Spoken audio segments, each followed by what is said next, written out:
అందరికీ నమస్తే. Bar council మాజీ అధ్యక్షులు జటంగి వెంకటేశ్వర్లు యాదవ్ గారు మరణించడం చాలా బాధాకరమైన విషయం. 58 సంవత్సరాలకే వారు మరణించడం అసలు తట్టుకోలేని విషయం అయిపోయింది.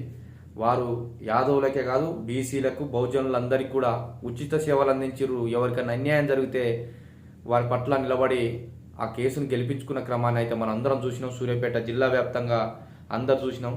విద్యార్థి దశ నుండే విద్యార్థి సంఘాల్లో పనిచేసి లీడర్గా గుర్తింపు తెచ్చుకున్న వ్యక్తి మన ప్రాంతం బిడ్డ అయినందుకు గౌరవపడదాం. ఉస్మాన్ యూనివర్సిటీలో లా పొందిన తర్వాత లా చేస్తూ సూర్యాపేటలో లా ప్రాక్టీస్ చేస్తున్న క్రమంలో వారు వట్టి కాంపాడు, చిమేవల మండలం, సూర్యాపేట జిల్లా ఆ వట్టి కాంపాడు ప్రాంతంలో సర్పంచ్గా సేవలు అందించారు. ఆ తర్వాత గొల్లగట్టు, పెద్దగట్టు జాతరకు ధర్మకర్తగా పనిచేసిరు. అనేక సేవలు అందిస్తూ అనేక కార్యక్రమాల్లో ముందుండి ఎనలేని సేవ చేసిండు ఇక్కడ ప్రజలకు కానీ, ఇక్కడ ప్రాంతంలో ఉన్న ప్రజలకు కానీ.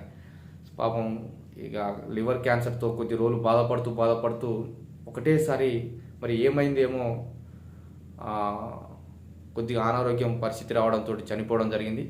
వారి ఆత్మకు శాంతి చేకూరాలని చెప్పి కోరుకుందాం. ఎందుకంటే అందరి రాజకీయంగా అందరితో కలిసిమెలిసి ఉండి ఇక్కడ ఈ ప్రాంత ప్రజలతోటి ఎనలేని సేవ చేస్తూ ముందుకు పోయిన క్రమాన్ని మనం చూసి తట్టుకోలేని పరిస్థితిలో ఉన్నాం. అందుకనే ఈ వీడియో నాకు గుర్తుండాలని చెప్పి నేను చేసుకుంటున్న ఆ వీడియో. ఎందుకంటే గుర్తుండాలి, మరి వారు చనిపోయాయి కదా. వారికి ఒకటే బాబు ఉన్నాడు. వారు కూడా పిహెచ్డి చేసిర్రు ఢిల్లీ యూనివర్సిటీలో. వారు సూర్యాపేటలో ఇప్పుడు ఉంటున్నారు. వారు అదే కోర్టులో పనిచేస్తున్నారు, ప్రాక్టీస్ చేస్తున్నారు. వారికి అన్ని విధాలుగా మనందరం కూడా, ఇటు యాదవ సంఘాలు కానీ అందరు కూడా అండగా ఉంటామని చెప్పి కూడా ఈ సందర్భంగా తెలియజేస్తూ మరొకసారి జటంగి వెంకటేశ్వర్లు యాదవ్ అన్నయ్య గారికి వారి ఆత్మ శాంతి చేకూర్చాలని చెప్పి కోరుకుంటున్నాము.